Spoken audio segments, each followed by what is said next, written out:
సాధక ప్రియులందరికీ నా యొక్క నమస్కారం. ఇవాళ తెలియజేసే మంత్రము యంత్రము సంతాన ప్రాప్తి యంత్రము సంతానముకు మంత్రాన్ని తెలియజేస్తున్నాను.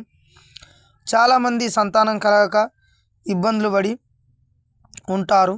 వారికి ఈ యంత్రాన్ని రాగిరేకు మీద చెక్కి వాళ్ళు ఆ యంత్రాన్ని ధరించినచో మళ్ళా ఈ మంత్రాన్ని రోజుకు 27 సార్లు ఈ మంత్రాన్ని చదివి ఆమెకు కొబ్బరికాయ కొట్టి ఊదుబత్తీసులు కాల్చి నైవేద్యంగా ప్రసాదాన్ని వండి పెట్టి ఏమని పూజిస్తారు. పూజించినచో తప్పకుండా మీకు నిదర్శనం దొరుకుతుంది. ఖచ్చితంగా గర్భం దాలుస్తారు. సాధక ప్రియులారా, అలాగే నా యూట్యూబ్ ఛానల్ చూసే ప్రతి ఒక్కరికి కూడా ఈ మంత్రము యంత్రము పనిచేస్తుందని నా యొక్క ప్రార్థన. ఒకసారి ఈ మంత్రాన్ని చదివి వినిపిస్తా, వినండి.